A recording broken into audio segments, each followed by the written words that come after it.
Banange mwenna bannayuganda mikwano gyaffe abali mu Uganda abali ebweru mbalamusizanga bulijjo. Nga bulijjo nsooka okusaasira abalumizibwa mu kiseera kino, abalwadde abali mu ddwaliro, abakubiddwa, abasajja bannakyemalira Museveni, n'abafudde nga tebandifudde naye lwakuba nakyemalira yaleeta embeera ey'okubonyaabonya abantu era n'okubassa enjala. Njagala ntandikira awo ku kya korona, ekirwadde kino ekirigomya ensi yonna naye nga ye Museveni ekifuula kyamaguzi nakyakozesa okunyigiriza n'okutyoboola eddembe ly'abantu, okubabba, okubatta n'okubalumya. Ndowooza mwenna mwawulidde eno wiiki eyakaggwa nga bagamba nti abantu kakati bali 4 abaakafa olwa korona mu Uganda. Naye nno tulina obukakafu nti omuntu owokuna gwe bagamba nti yafudde korona talwangako korona, tebamukeberangako na korona, ate n'ab'ennyumba ye, baganda be, abantu be baasula nabo tebakeberwangako korona. Kaakati omuntu ono oba yafudde korona tebandisoose okukola kwekebera abantu bonna b'abeera nabo. Obwo bwe bwandibadde obuvunaanyizibwa. Kansuubire nti Dr. Ruth Aceng si ye minisita awuliriza, agenda agamba mukama we ne permanent secretary asiimwe. Kyemmanyi nti Museveni awuliriza era njagala awulirize. Buno obulimba n'obubbi tubukooye, bannayuganda bakooye obubbi n'obulimba. Twagala tulage be baakebera ab'eŋŋanda b'omuntu oyo owokuna. Olw'okuba ndikuledde amanya ye kakati atubuulire, mwenna mumanyi tebaalanga, ffenna tukimanyi. Aleeta amanya ne tesiti ze baakola. Ab'ennyumba ye tewali n'omu bwe baakebera. Ate amawulire g'enfuna nti omuntu oyo abadde mulwadde ekifuba kino ekya bulijjo era ng'atera okukwatibwa kye tuyita pneumonia mu Luzungu. Ne bamujjanjaba n'awona, ne bamujjanjaba naye nga talwalangako korona. Kakati gavumenti obubbi n'obulimba egende yeewole ssente nti olw'okuba abantu bafa mu Uganda tukikooye. Bannayuganda bannange tukooye. Bulijjo mbagamba ne mugamba nti bannange omusawo ayagala kukola ki, ayagala kweta mitawaana, ffe tuli mu ddembe. Kati eddembe limuliko lyeriruwa? Njagala bannayuganda bannange ku luno mufeeyo. Eddembe limuliko bwe liruwa? Olw'okuba agenda n'abaayo kasukaali wa, n'abaayo ssente wa, n'abaayo kano. Olunaddako enkyago bajja okutta bagambe nti wafudde korona. Kale no bannange nkangudde ku ddoboozi kubanga ebintu ebituuse ndowooza obuntubulamu tubadde na bungi nnyo. Tulina okukambwalako okulaba nga tukyusa eggwanga. Ekirala ekikwata ku korona nandyogedde bingi. Waliwo kati entegeka ey'okuteekawo etteeka nti buli aneesimbawo mu kulonda kuno okw'ebicupuli bwe kunaaba kubaddewo ajja kuba ng'ateekwa okuba nga akebereddwa korona. Mwamira kankiddemu ekyo kandamaani wangisewa. Waliwo entegeka nti agenda okwesimbawo. Kati Mwami Lukandamanda yagala kwesimbawo mu ssaza lyammwe Yerusalemu. Oteekwa okuba nga okebereddwa korona.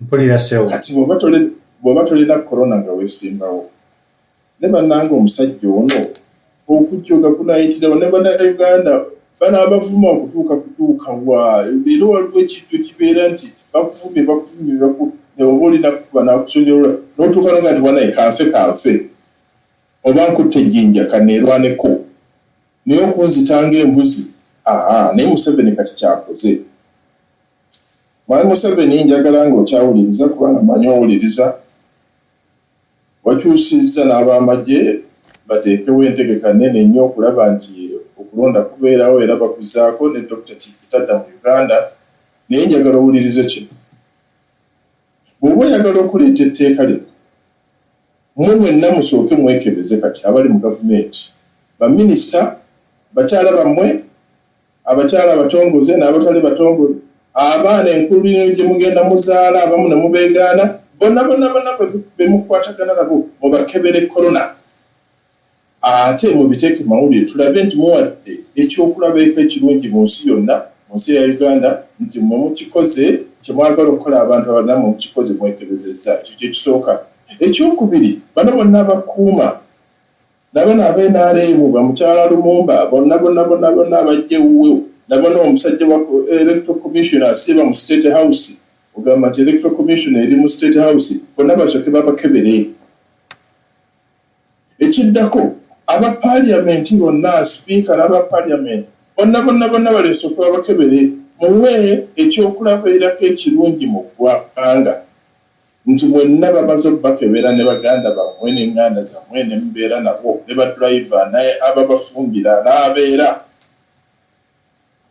mulyoke muleeta etteeka lino eri bannayuganda mubagambe toba oyagala okwesimba weekasanga ki sooka weekebeze korona bwe mutaakikole bulijjo nze ŋŋamba nti abantu tebeediima nti bannange temwediima ng'ekiseera tekiri naye ku luno nja kuvaayo tugambe nti ffenna twediime Mwami Lukandamanda njagala kino kiwulire ndowooza ekiseera kiri kumpi okulanga ffenna nti twediime tekinnaba bulungi naye Museveni bw'anaayongera okujooga kuno n'okulimba n'okutyoboola eddembe ly'abantu ekiseera tekiri wala nnyo njagala muwulize ekintu kino eyo nsonga ey'okubiri ensonga ey'okusatu mukyawulira bulungi ssebo tukulira bulungi ssebo eyo njijukizaako okubanga lwawo oluusi ekiba ne tekinologiya kati wa mulembe weebale nnyo Mwami Lukamba nsanyuse singa waliwo kudde hezi singa kati oli wala kakati ensonga ey'okusatu ya emyoga bannange emyoga babadde bagimpitiramu mu zino ze ssente nnyingi nnyo ze yeewola kubanga yaga nti kize naye yeewola neewole kakati agenda azigabira abantu nti biliyoni ziringa na 5 natandikidde kyotera ng'akulira ye minisita Kasolo bagenda banoonya abantu naddala ababodaboda abasaluuni abakozi be batyo nga babagamba nti tulina ssente ez'okubawola mukole ebintu byammwe mukole emirimu gyaffe yammwe kyokka bwe bagenda essente ezo ziringa ezivudde mu nsawo ya Museveni ng'omuntu kubanga ekifaananyi kye basookayo ennyimba ze basookayo buli kimu kyekisookayo kitegeeza nti agula abantu ajja baga nti yabawola ssente essente ezitali zize essente ez'eggwanga era ng'eggwanga ligenda kusasula essente ezo kuno kugula bululu bubbi obw'enkukunala ekyokubiri okuyita mu ezo ssente n'ebibiina ebyo ebya SACCO kakodyo era yakakozesa nnyo eriweero n'ebulemeezi okubba ettaka ly'abantu njagala ab'e Masaka n'ekyotera muwulirize kino bulemeezi amazeewo Bugerere yamuyingirira Buddu ne Masaka mwe musigadde aloka yingirira ebifo birala. Baba takitwaziza maanyi nga bwakola ebutambula eyo ajja kutwala mu lukujjukujju. Bajja bawola ssente zino bw'olemererwa okusasula nga batwala ekibanja kyo. Bajja bawola ssente zino bw'olema okusasula nga batwala ettaka lya jjajjaawo. Kati nno bannange ab'ekyotera ne Buddu ne Masaka mwegendereze nnyo nga temunnalya ssente zino. Ssente zisa bwereere ziriko kaamulali era ettaka eryo ajja kulitwala. Temugamba tasobola litwala. Ekibaddewo ebulemeezi ne Luweero mukimanyi, ettaka ajja litwala. Ate ssente sizize, temufukamira nti ssente atuwadde, tabawadde. Ssente sizize, ssente zammwe kubanga n'omuwa omusolo bwe bagenda okutasula ssente ezo. Kati njagadde okubalabula mwegendereze ekintu kino nga temunnatwala ssente ezo. Ekiraddako nja kwogera mpolampola bintu bingi kubanga ebiseera bitono. Nakyemalira mu kulimba kwe okwa bulijjo olw'okuba twaleekaana nnyo ku leediyo ne mu nsi yonna olw'abasajja be bano abatemu baayita aba LDU. Ate agenda n'abuzaabuza kugamba nassa Uganda wansi n'ab'amatwale gye batagitwala. Mu bufuzi bw'amatwale Bannayuganda bali beenyumiriza mu nnimi zaabwe, bali beenyumiriza mu bifo byabwe, era nga bw'okumva ejjinja ovaayo nga wenna olw'amaanyi nti nze ndi Musoga okkoddeeyo. Bw'ova ky'oli oli musajja. Naye Museveni okujja obugga bano abatemu bwe talina na linnya lya Uganda mu lulimi lwonna n'olulwo Olunyankole. Tewali linnya lyabawa abagamba mu LDU. LDU kyekyo LDU. Jjajja we Nakaseka amanyi mu LDU. Lwaki talonda ekigambo mu Luganda oba mu Lunyankole oba mu Lukyoli oba mu Lunyolo oba mu nnimi zonna mu Luganda ne bakikyusa ne kibeera mu nnimi zaffe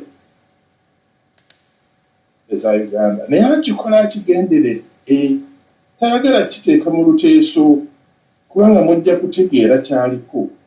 Tajja kiteeka mu Lunyolo mujja kutegeera kyaliko. Kyagamba LDU kulimbira awo Local Defence Unit. Ani amanyi Local Defence Unit ebundi bujo oba Karamoja. Lwaki tayogera mu lulimi abantu lwe bategeera? Kati nno abantu bano tebajja baddembe, bajja kutta bantu na kumukomyawo mu buyinza omwaka ogujja. Bwe twaleekaanye nnyo kungulu n'abalaga nti atobolokose abajjeewo, n'alimba n'eggwanga nti agenda kubazzaayo baddemu okubangulwa. Empisa yaleeta baaki nga tebannaba kujja bulungi, bakyali babisi. Mugamba omusajja ono omulaba nti mujozi nnyo. Naye no bannange abantu bonna teyandaba yabatutte emisana nga mulaba ekiro bonna n'abakomyawo. Ekibi nti muli ku leediyo kaakati nandibadde mbalaga ka vidiyo babaleeta kiro bonna ne babayiwa ne babakomya. Be batwala emisana ekiro nga babakomyawo. Tugezezzaako okukateeka ku Facebook. Abalina Facebook mutunuleeko. Mwami Museveni we twogerera wano mu ssaawa nga 12 eziyise abadde agezaako okuyingira ku kitimbe kyaffe ekya Uganda Federal Democratic Organization ekya YouTube. Era kati bayinginiya ffe bakikolako kubanga tusanze nti abadde agezaako nga tetusobola kiteekako. Naye ku Facebook kakenzeeko mutunuleeko nga tebannakajjako. ne ku website kajja kubeerako ng'akomyawo abasajja bano abatujju abatemu ekiro bagambye nti abatutte emisana. Kino kibaddewo zino ennaku eziwedde zino. Njagala mutunuleko kaakati era tukataddeko mujja kukalaba. Kati nno buno bwe bujoozi n'obubbi n'obulyake obwa Nakyemaliza Museveni. Njagala okwogera ku nsonga eruma abantu abangi ennyo mu ggwanga mu kiseera kino, naddala abali mu bitundu ebya Kampala n'emiriraano. Kyekigambo ky'aba bodaboda. Aba bodaboda bannange abamu mmanyi nti oluusi temukola bulungi naye emirimu gyonna bwe kityo. Oluusi mulinamu obuyisa bwammwe bwe tutayagala naye ate era byonna bwe bibeera. Naye ku 9 ku 10 aba bodaboda be bayimirizaawo entambula ya Uganda.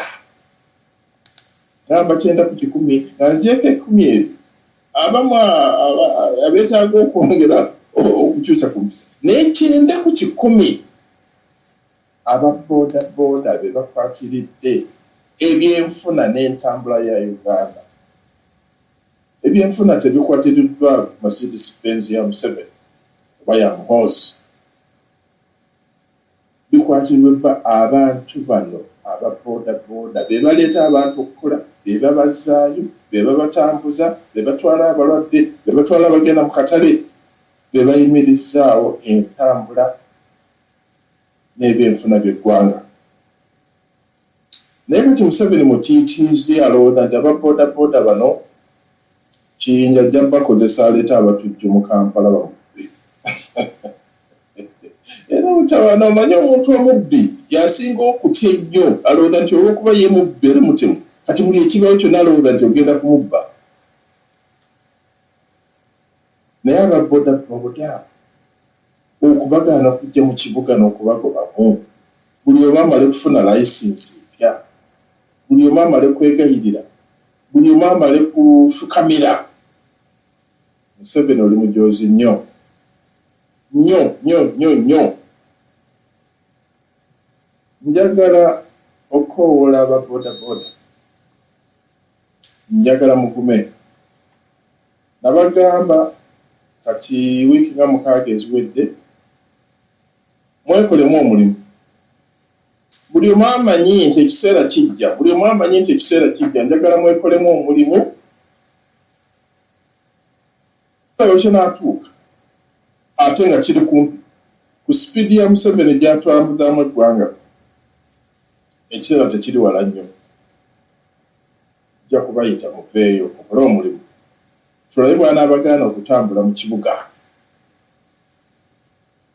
Naye agambye nti bonna bajja kutambula n'ekitambulizo. Bw'ateeka ku pikipiki alina kubeera n'ekitambulizo, olina okuteekako kookolo. Ekimwandu kitaddeko kyo si kibi, naye olina okuwandiisa ennamba ne kaadi ey'omuntu otubuuzizza ku bodaboda. Mwandu Kandamanda mukyawulya bulungi? Kuli bulungi ssebo. Kaakati simanyi anti gwe wagenda eyo mu bazungu mu Los Angeles bodaboda wakomadde girinnya. Banga siriya wala nnyo ssebo. Ati ng'oli ku bodaboda wali ku stage ey'essente emukono enkuba etonnya. Ssebo. Ne bagamba jjayo ID card. Ewa bodaboda akusaba ID card. Osooka ogimulage alyoka akutuze ku bodaboda. Asooka n'okuwandiika mu kitabo. Omusajja ono mujoozi nnyo. Ate ayagala batambule n'eddagala lino nti lemwesiiga okugyawo korona. Tannaligaba. Nabagamba nti lyakola lyonna mu Uganda alitunda bweru, ssente tazoogera mmeka zifaayo. Ate ng'ebyuma ebyo yabireeta yayola byeweze baamuwola lwa ggwanga ezo sente zonna sizize naye yakola semba tekamusawo ate atambule ne ekitambulizo bakimubbeko kubanga bano abasajja aba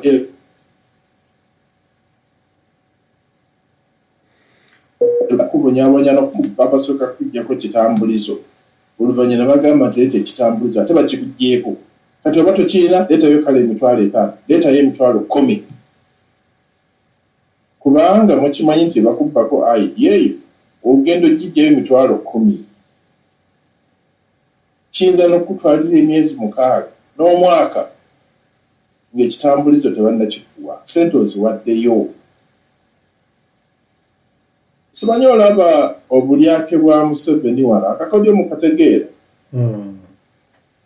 boda babataddeko amateeka mwenna abatambula ku boda be bantu 610 kati mu Kampala n'emiriraano n'empigi nabo batambula ku boda akuggyeko identity card ekitambulizo otambulire emyezi 6 ne sente emitwalo 10 ogiwaddeyo okufuna ekitambulizo okulonda kwa ddi mulaba omusajja ono mubbi nnyo mulyake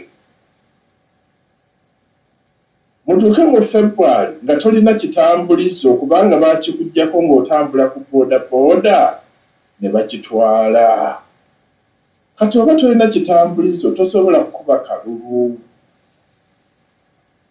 ndowooza kakakodyo badde tonnakalaba mwami Lukandamanda nedda sewo naye nze asoma Museveni abantu temulola kino kyakuzannya ekiriwo okubba ssente yokka naye tojja kulonda kati mwenna munnaffe Kyagulanyi abadde akoze omulimu abagamba abantu mwenna mwewandiise mufune ekitambulizo ndagamuntu gw'omulimu abadde akukoze era abantu abadde bafunye endagamuntu naye endagamuntu tejja kuyamba nga bagitutte olw'okuba obadde ku boda kati February bw'atuuka tolina ndagamuntu tojja kulonda lyetteeka kubanga endagamuntu tolina kati onookola otya malaba obulyake bwa Museveni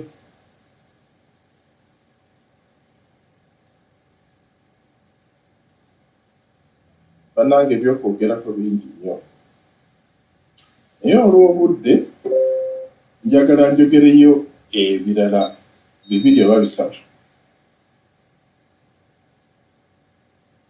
bulijjo kinnuma nnyo okulaba nti eggwanga Uganda eryali lisinga okuba n'enjigiriza ennungi mu nsi ez'abaddugavu mu Africa kati tuli mu kwebeera kubanga ebyenjigiriza byonna Museveni abimazeewo tumanyi teyasoma nnyo naye teyandikyaye nnyo na kwonoona abo abaagala okusoma naye okutuuka kati ate nga mukyala we Minister of Education tewali nkola nnambulukufu eriwo ku masomero kati nga bagagadde kumpi mwaka mulamba yo tetuzirabanga nja kuteekawo TV tetuzirabanga ekakati nja kubya ebitabo tugende online awatali internet awatali computer banaasoma batya nawandiiseeko neika article mugamba akalabye banaasoma batya nga tebamanyi computer tezirinawo ne internet tekola ekolako bitundu Mukyala Museveni yandibadde alekulira oba minisita oba ebyenjigiriza ebyo bintu tebinnakyuka kubanga binakyuka emisango ajja kuba na minene nnyo si mwami oyo yekka naye bulijjo bw'oba olemeddwa ng'ovaako naye talina kyabuze alemeddwa era abaana omwaka mulamba gufudde amasomero aga private tebakyasobola sente zifudde naye yetafaayo kasitaba nga akyali mu buyinza ekyo kikulu nnyo era njagala twongere okukyogerako n'okukirowoozaako nakukisabira amagezi tokola kutya okuzzaawo omutindo gwaffe ogwaliwo obwedda naye njagala bagumya temweraliikirira ebintu bijja kukyuka era mukyala Museveni ne mwami Museveni ne bonna bali nabo ekintu kijja kutuuka beewozeeko n'essente zonna ze babbye baziseseme. Njagala okusembyayo okwogera ku bayimbi ne bannakatemba okuggyako omuntu nga Mutemu oba nga muguwa ddalo oba nga mugezi matono yasobola okutandika okubonyaabonya n'okukugira ebyokuyimba n'ebyakatemba Uganda. Mpozi ndeseeyo bw'aba nga asite munnayuganda era nga tafaayo ku ggwanga nga kyasobola okikola nga tamanyi na byafaayo bya Uganda. Ennyimba ne katemba mu Uganda zikozesebwa mu bintu bingi. Ye ndowooza Museveni kyalowoozaako kiri kimu kugenda kucakala kuzina mazina akufuna ssente. Ebyo si bibi, omuntu alina okucakala obwongo bubeere bulamu. Amazina malungi nnyo ku bwongo mu kulowooza n'obulamu. Mwami Lukandama wangisewo kati ng'omusawo w'omutima kyandibadde kirungi n'ogenda n'ozinangako wiiki oba mu mwezi emirundi 2-3. sawa nali nkikola nnyo lwa korona ono naye ne bwe mbeera wakasunda n'okubuukabuuka kyokola omutima kiyitirivu kubanga kexercise kukokola ate ng'oli musanyufu kalungi nnyo ku mutima. Kale nno bannange amazina si kwenjalabyakuka naye kiyamba n'obulamu. kitegeera ssebo era ne bannakatemba bayigiriza eggwanga. Bannaffe abazungu bo okuva edda babadde bawandiika mu tabo myaka na myaka. Mwa Uganda bitabo tewali kitundu kyogamba nti kibadde kiwandiika ebitabo. Ate n'ebitabo ebiwandiikiddwa abantu abafaanana nga ba Museveni bakotogedde abantu abawandiika emizannyo n'ebitabo. Tovola abantu obuti Museveni bajjewo bano abantu abawandiika nga bannaffe bakawere ani abawandiikanga ebitabo eby'amazima ebyogera ku ngeri ensi bw'etambula oba ne babatabusi oba ne babasiba. Kakati nno history tuba tumufiiriddwa mu bigambo, mu mizannyo, mu nnyimba ne mu bitabo kubanga tewali akkirizibwa kuwandiika kikwata ku Museveni oba ku bikolobero bye bakola. Era bw'onoowandiika ekitabo Mwami Lukandama n'ogamba nti Museveni bwe yali ayingira Uganda emyaka giyisira ku 300 abamu tebabimanyi kyobalaba nti kitamwataagerako ddala kubanga bamu abasigadde abamanyi ebyaliwo. Bwe yayingira mu Kampala yasooka genda mu kitongole ekikessi n'abbayo empapula zonna eziraga ebikolobero bye baakolanga nga bali e Tanzania n'okulagira okudda okukya abantu mu Kampala bagambe nti Amini abasse. Baasooka kuggyayo fayiro ezo ne bazitwala ne bazookya. Museveni oba okyegaana njagala ojje ku lwediyo eno tukuwe omuzindaalo nga bwe njogera okiddemu olwatu tewakikola. Babbayo fayiro bazookye ezirimu ebiwandiiko. Kakati nno mu bintu ebifaanana nga biro ki ebiwandiiko babigyeewo. Bannaffe abayimbi bakola omulimu munene nnyo. Njogedde ku mulimu gw'ababoodabooda naye ate abayimbi omulimu gwe bakola muyitirivu kubanga bawandiika ebyafaayo mu nnyimba era bw'owuliriza ennyimba ezo ez'abakawalya mu myaka gy'enkaaga omanya ebyaliwo mu ggwanga kubanga bwe bayimba bwe bate nga bateekawo kiro nga bw'owuliriza nti edda bwe baakolanga bwe batyo ate nga bw'osanyusibwa era nga bw'oyagala. N'ekirala kizimba abaana baffe okuba ng'ebitone byabwe tebikotoggerwa. Basobola okuyiiya, basobola okuzannya emizannyo, basobola okuyimba. Nagasseeko dda ekyokukola dduyiro nga bali mu ddansi. Buli twayinza ogaa nti n'ey'ekizungu yokka naye n'ezaffe bw'ogenda n'ozina dingidingi mwami Lukandamanda bw'oba tewalidde kyamisana kiwera tomalaako. Kituufu ssebo. Era kakati ne Nnaalongo awaka bw'aba talidde bulungi tasobola kwesimba ku Nandujja nti badde wali mu ddiira azina amazina galiko dduyiro w'amaanyi nnyo muyitirivu. Mumubuuze mukyala Nandujja mujja kulaba. Ate nga kiyamba n'obwongo okukula. Kati omusajja afaananangawe nadda ku bayimbi n'abakuba, nadda ku bakazannyirizi n'abasiba olw'okuba boogedde ekintu ekiyinza omukoona muntu wannabaki. Bannaffe baakasiba mubawulidde naye nga si be basoose n'abalala babadde babafu. Batasobodde okusiba abayita mu State House n'abawa ssente n'abagula. Kati okuyiiya okwo kuba tekukyali kuyiiya kubanga bayimba olw'okuba babasasudde.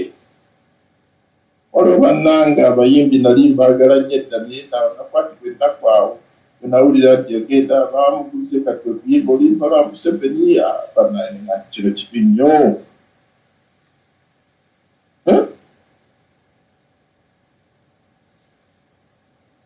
Museveni okuyingirira ebyobuwangwa eggwanga kwe liyimiridde ng'ekimu ku ekyo ze nnyimba ne katemba. Kino kikolobero kinene nnyo nnyo nnyo era kiseera kijja kutuuka osasule. Manyi kakati emisango bagenda kwongerako nti natiisatiisizza n'ekyo kati nakigumira.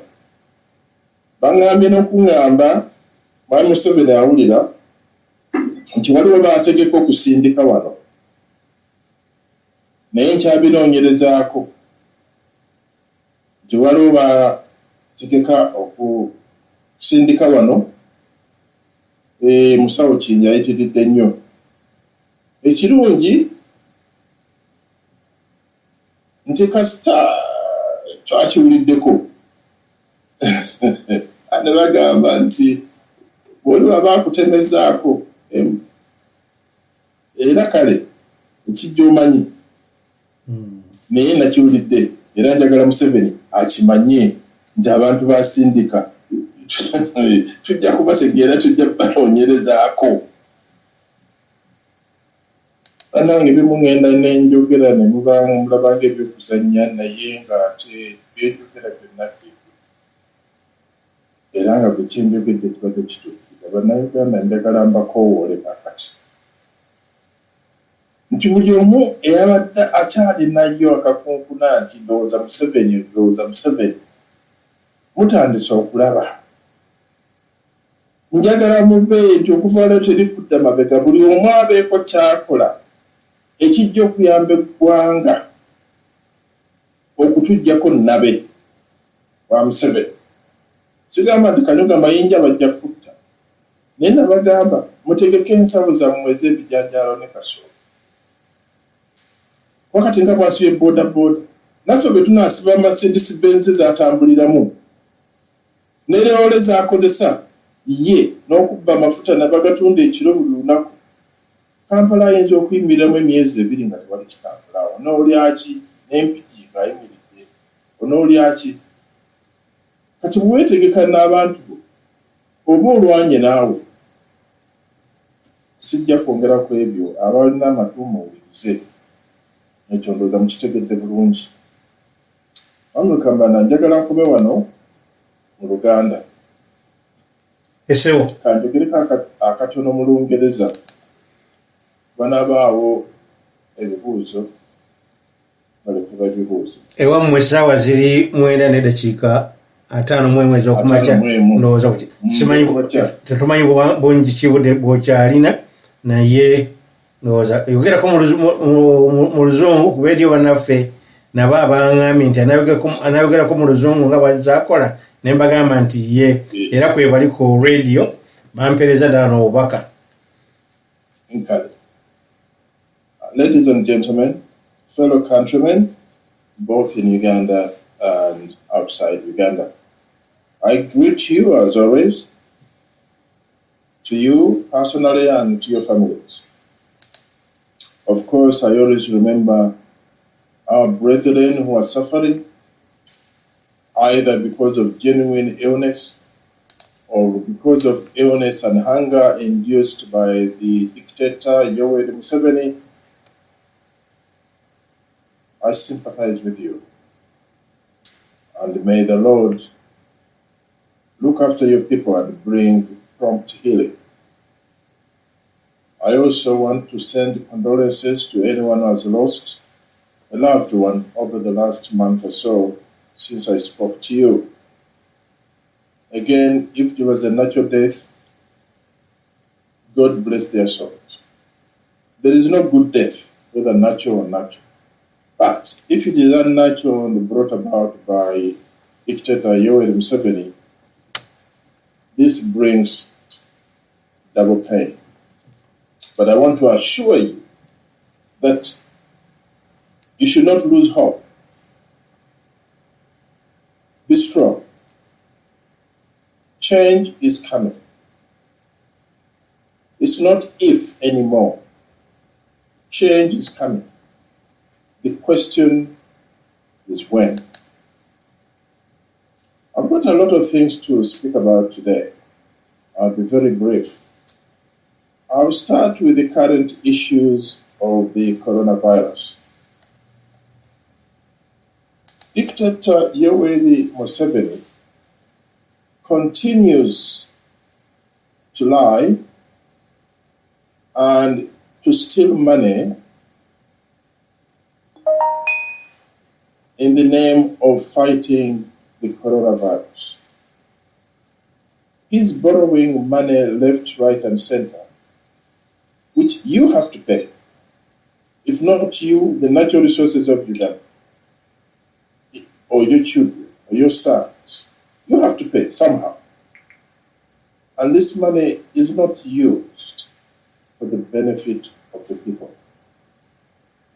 It's not used for the fight against coronavirus. One glaring example is that in the last week, the Minister of Health, Dr. Jane Ruth Aceng Ochero, announced together with her Permanent Secretary, Atwine, that there was a fourth death in Uganda due to COVID-19. Now, we have evidence that this lady did not die of COVID-19. And their relatives are ready to speak out. She had been ill for quite some time, even before Corona, on and off.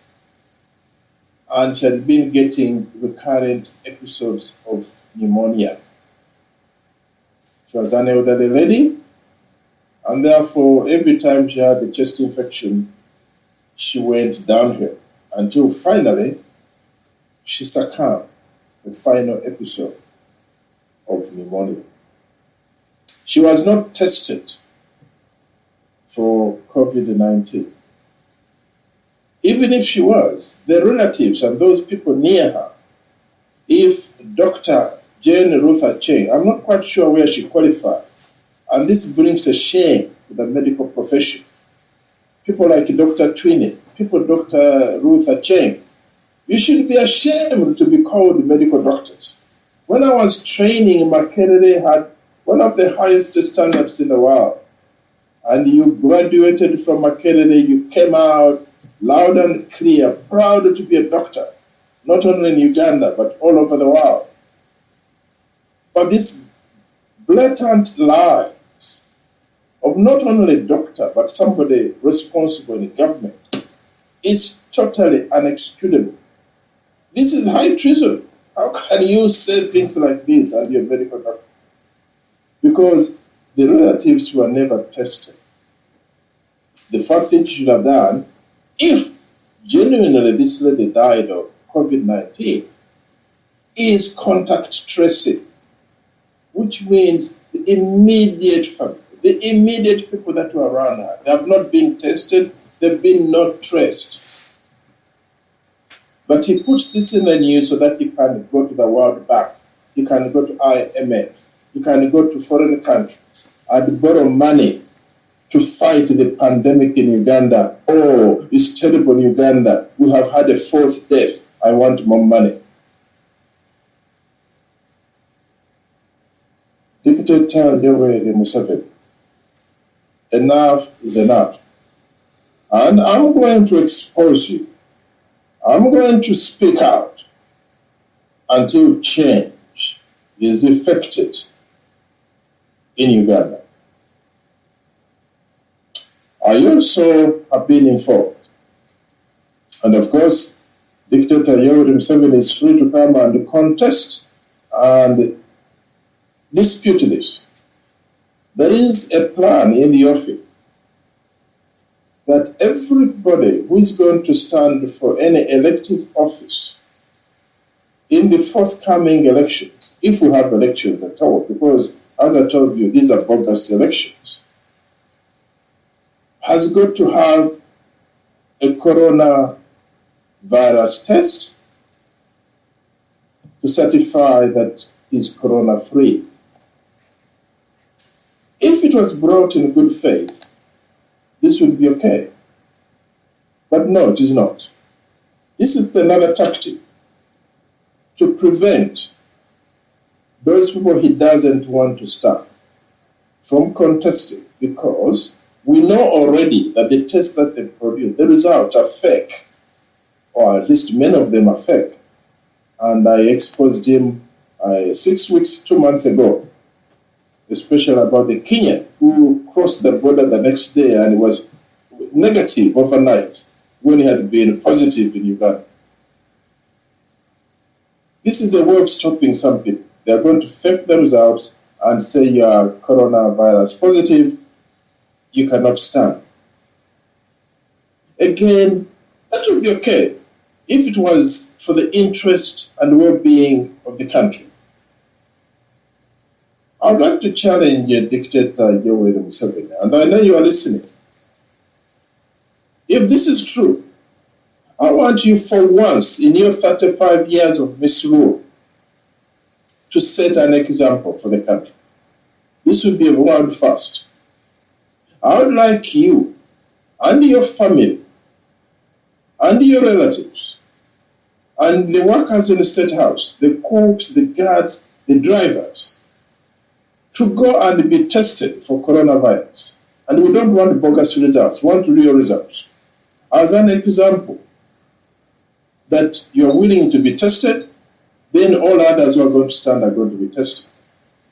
Secondly, I would like all the NRM Secretariat, Lumumba and all the other people who come in contact with you to be tested.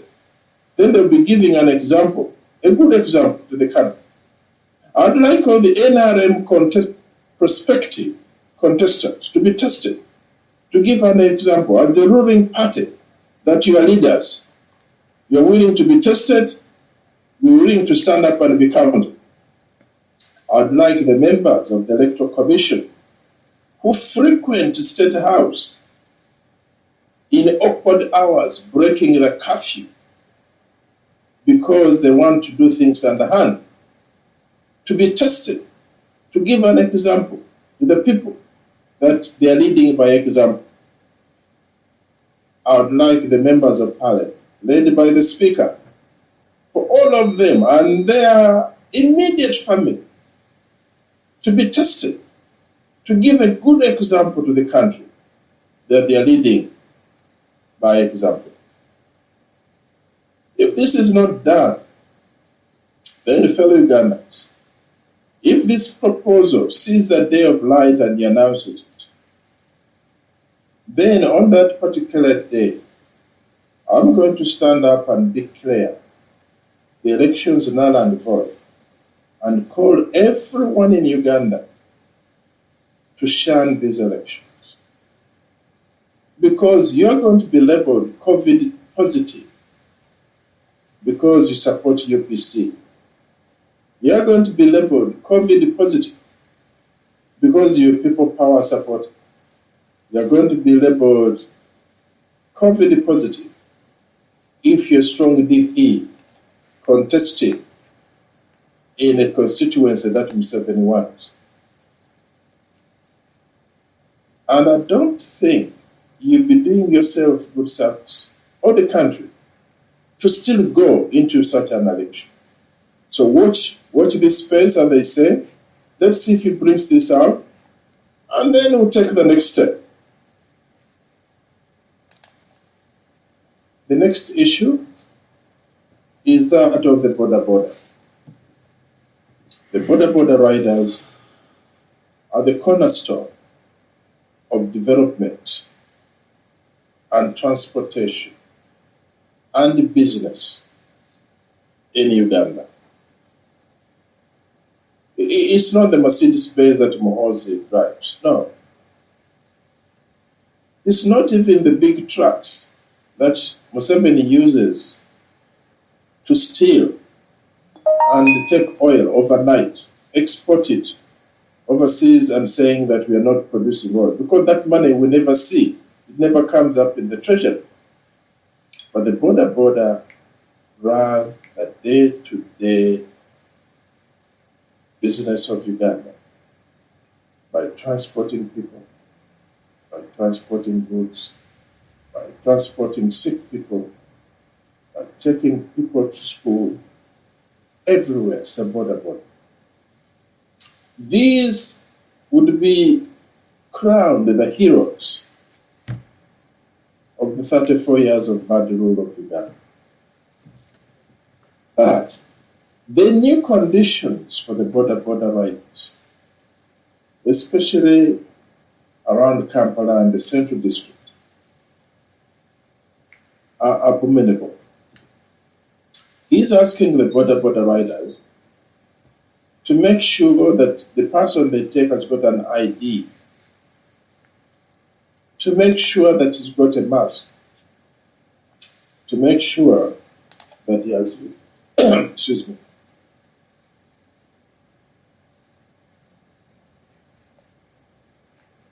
used a sanitizer. Again, all these on paper would be okay if the conditions were right. But the border stopping at Nagarama to pick up a sick child with a mother when they're not allowed to be two on the border now. But there's no bus, there's no public transport. This child is dying of malaria, and the mother's got to take this child to Nagarama Health Center. She must produce an ID at that time. She has already traveled probably 2 kilometers or 3 or 4 from the village to come to the main road to get the border. It is raining on that particular day, and you want her to remember to come with an ID for herself and the kid. Secondly, when these horrible Museveni people stop you, the first thing they do is take the ID card. This is a way not of checking legitimacy, but of making money, because they take your ID and then you got to go and beg for it. And there have been very many examples where the IDs have been taken by the security personnel for no good reason, and for you to get it back, you go to pay a lot of money. And I think the standing rate at the moment is 100,000 Uganda shillings. How brutal, how evil can you be? Dictator Yoweri Museveni, you've stolen left, right, and center. Now you want even to steal the food from the table of a poor man in Nakaseke or Nagalama. This is not acceptable. They've got to write the names of the people they carry. Now imagine you got to carry a book, you got to carry a logbook, you got to carry a pen, and it has to be in a plastic bag because it's going to be wet by the rain. This is totally unacceptable. And it's not practical. But you see, ladies and gentlemen, Museveni knows all this. What I'm saying is not new. And I want the Ugandans now, I'm going to use this word, wake up, not in a bad way. But I would like you to see how bad and how mischievous dictator Yoweri Museveni is. He knows all that I'm saying. He knows that. He knows you cannot have those IDs. He knows you cannot keep them safe. He knows you cannot have the pen to write down the name. So what happens? You'll be locked in. Or, even if they let you go, they have to take money out of you. If you don't pay, you will not have an ID card. If you don't have an ID card, then you can't travel the next day. Because then they'll stop you and say, where is your ID card? You don't have it. It is still with the security personnel. So during those times you don't have an ID card, you cannot travel. Now, it's not as simple as that. All of you know that as of now, the elections are scheduled for February next year. And one of the preconditions of voting is that you must identify yourself with a valid ID or registration card. Now, you see, this man is not doing this out of the blue. He knows that many young people, particularly in the cities and the towns, have heeded Robert Kyagulanyi's call, or popularly known as Bobi Wine of People Power. They have heeded his call of getting IDs on Uganda and Nagamundu. He knows that. And he's not happy about that. Now, for those of you who don't know Museveni, let me tell you, so this is not a mistake. He's doing it deliberately. So you've gone out, you've registered, you've got an ID, a national ID, so that you can go and vote. Well, I've got bad news for you. You're not going to vote because you don't have an ID. They've taken it away when you're riding a border. And 90% of the transportation of people in Uganda now is with border. So if you take away half of that, take their IDs, you only have to take it for 2-3 months until the election is over. They cannot vote because they don't have an ID. It's been taken because they're riding on a border. Do you see how crafty this man is? So he brings this up, not out of the blue. He's already calculated what he wants to do. So you cannot vote. So he says, no, I didn't stop anybody from voting. I didn't steal any votes. Everybody who had the qualification to vote, had an ID, was allowed to vote freely. It was a free election. But in the first place, he's taken your ID. Therefore, you cannot vote. So I want all of you to wake up. I want you to see Museveni for what he really is. All you young people with IDs, I want you, this is the time to join me so that we can fight this man. Because I know how he works. I know his crafty methods. Don't just say we got an idea you are going to vote. No, you are not going to vote. Not when Museveni is in power.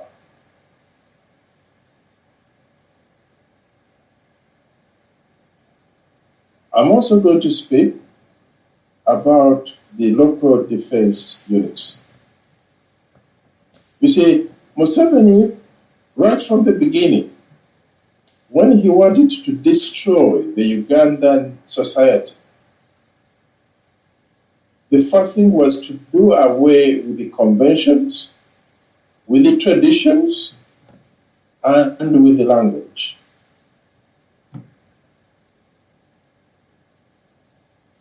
Now, I don't know any Ugandan language, whether in Bundibujo or West Nile or Karamoja or Chigezi, where there is a word called LDU.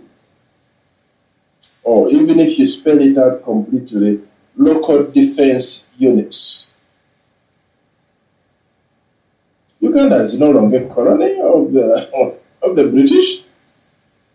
But even when it was a colony, the British allowed the local people to use their languages. Everything was translated in their local languages.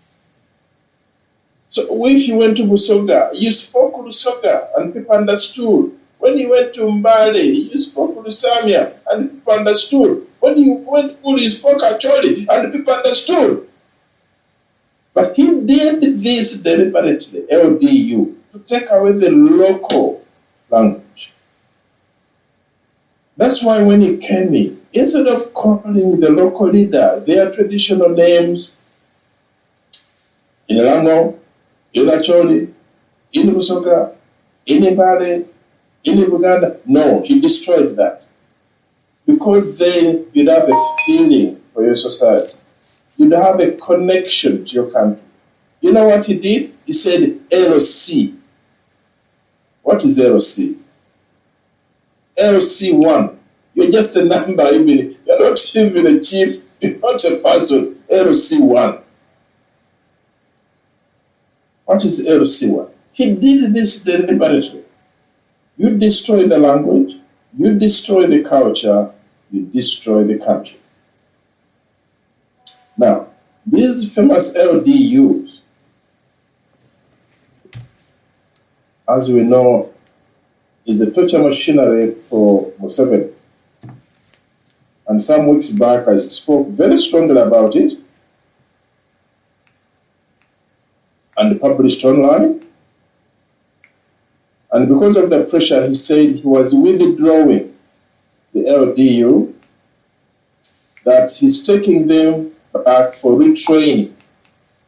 Now, I wonder why he brought out half-baked people on the streets.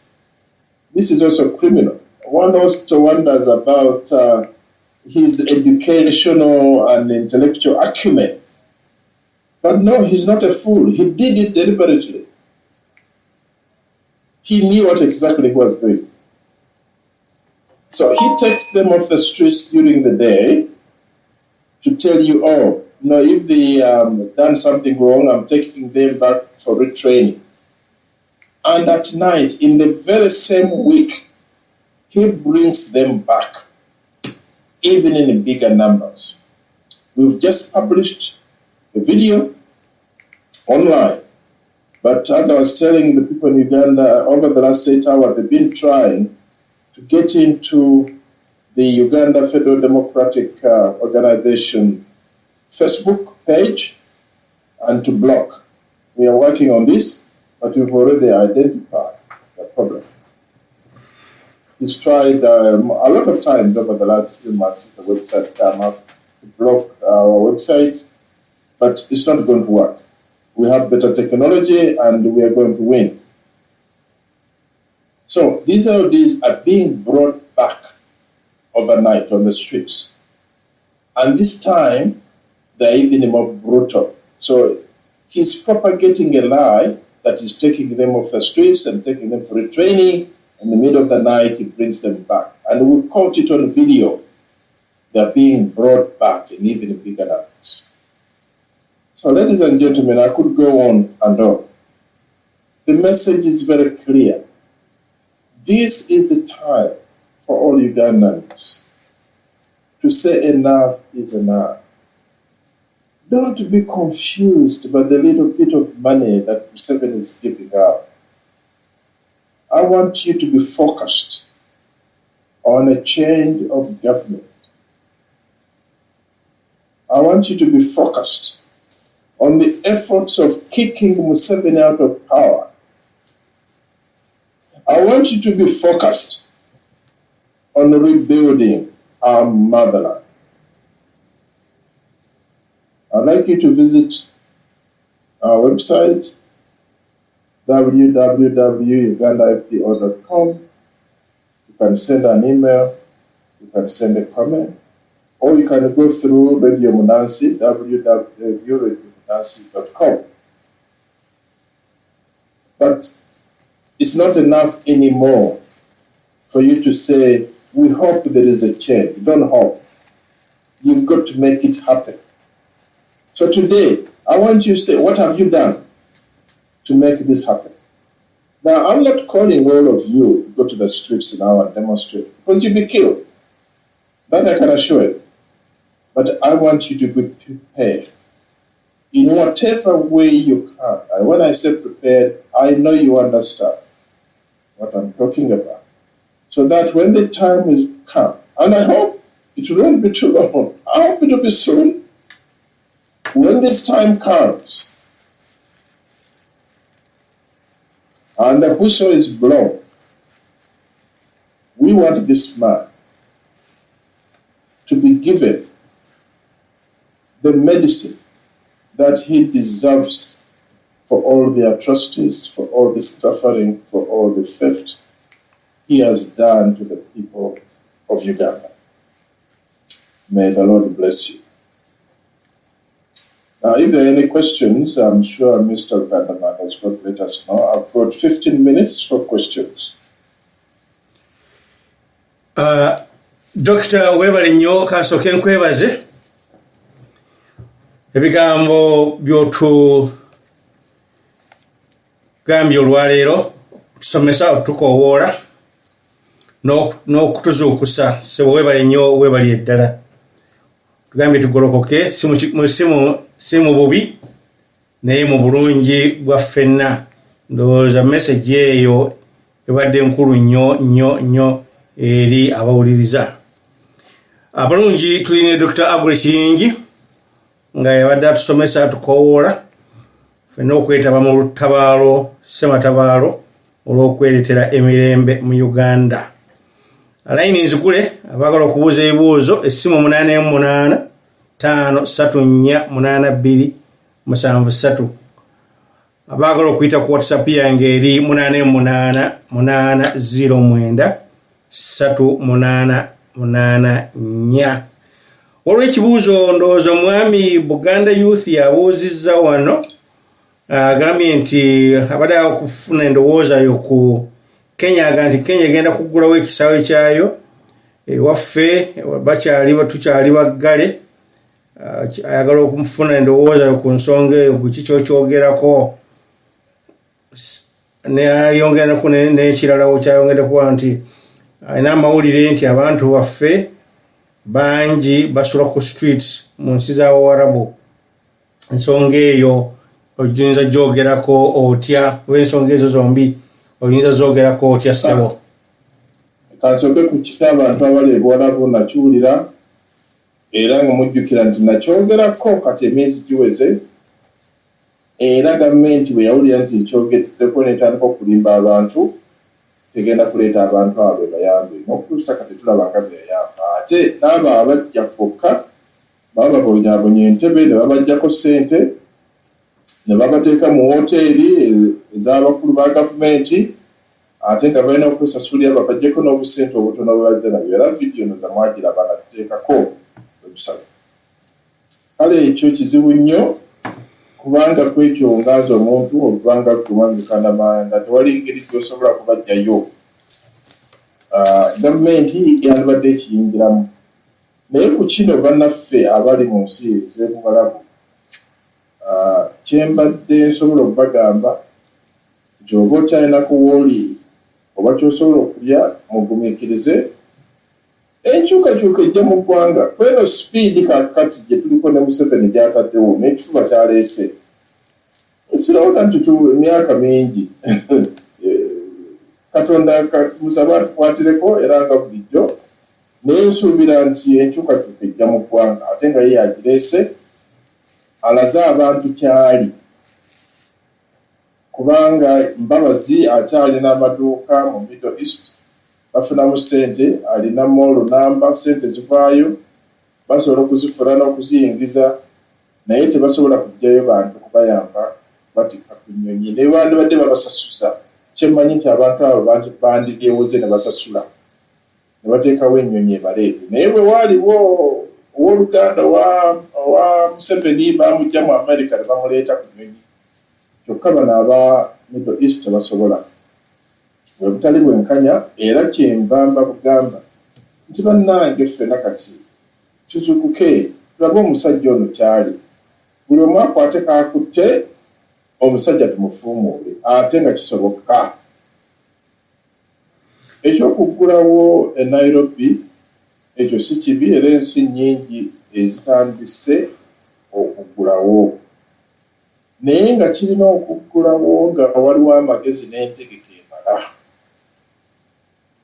okuba nti abantu bakeberebwa okuba nti abantu babatuuza mu ngeri eba nti tebali mu kanyigo okuba nti ekifo bakirongoosa buli kaseera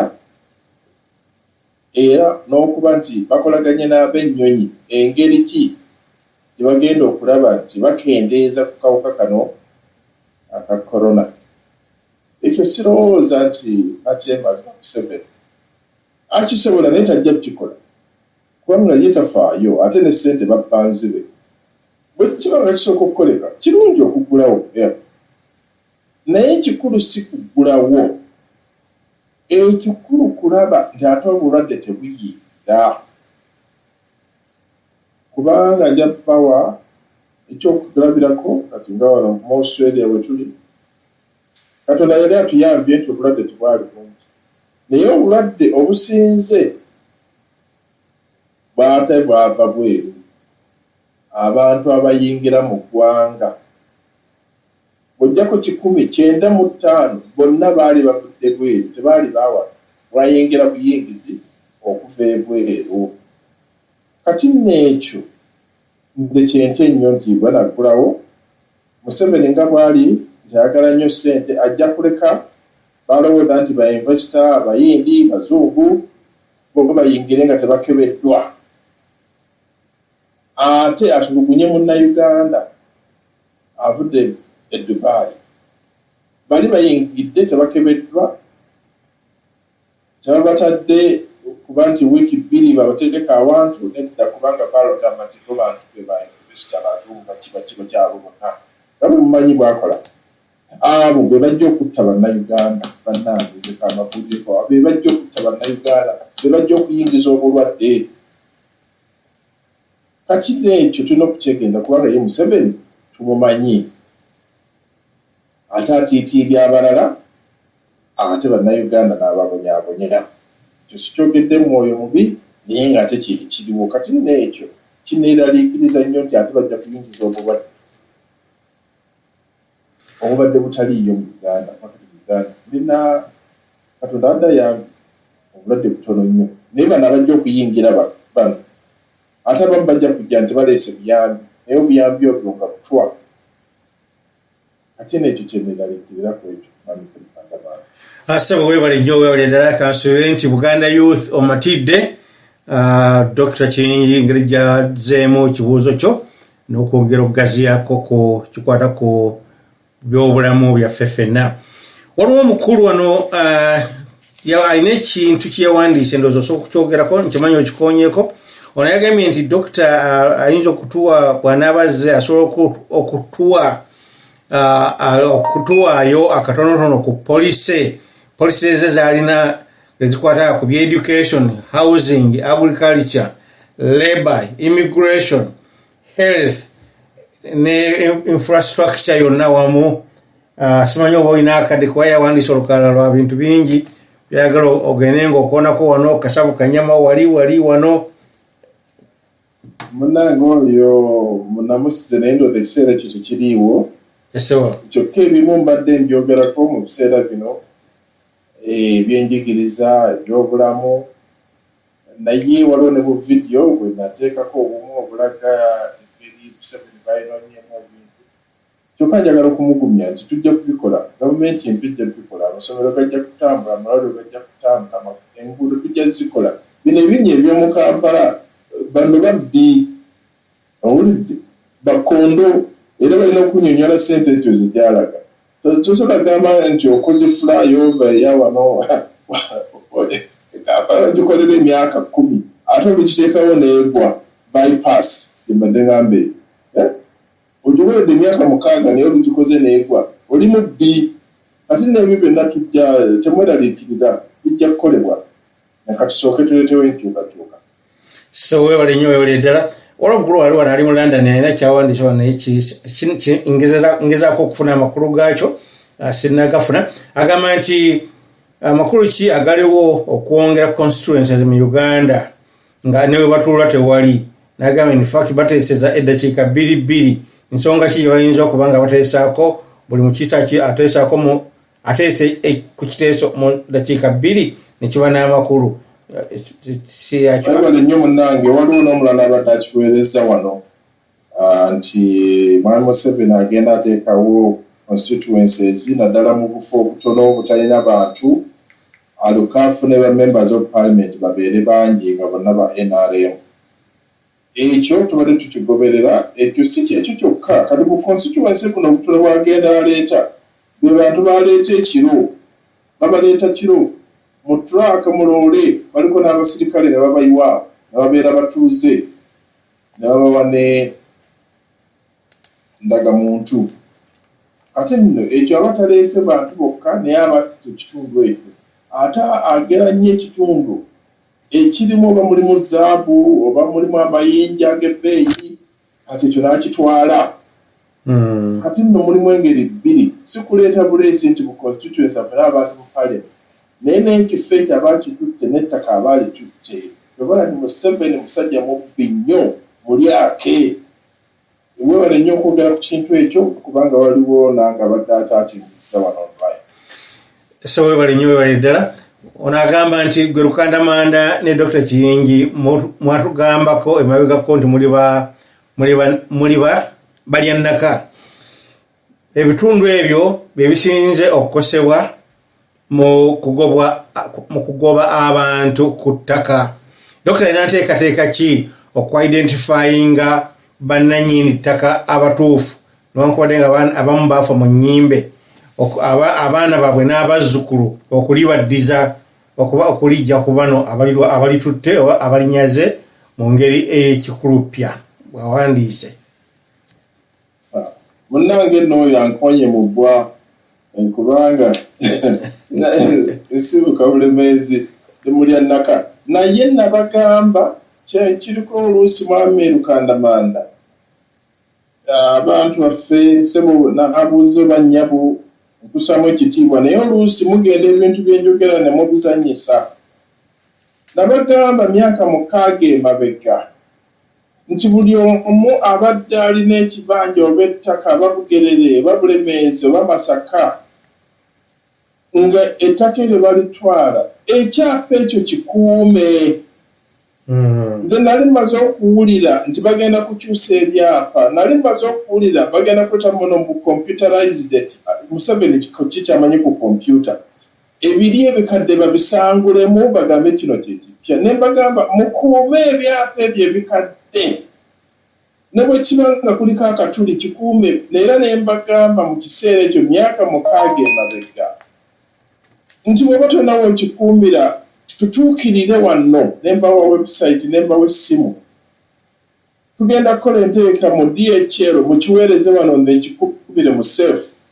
Ebintu bwe birikyuka ettaka eryo ligenda kuddira naye siroda nti abantu bakiwuliriza balowooza Dr. Kijja ayagala kuleeta ntalo mu ggwanga ayagala kukola ki naye kati ekiseera kye nabagamba kyekyo batandise okubitwala babikyusizza ebikadde babijjeewo muba bitadde kompyuta ojja kutoka kompyuta nga tolina nabo kaka naye nabagamba mukuuma ebyapa ebyo ebikadde ebiyulifu tugenda kubizaawo kati abaabikuuma njagala mugume tugenda kukizaawo ettaka lyo ligenda kuddira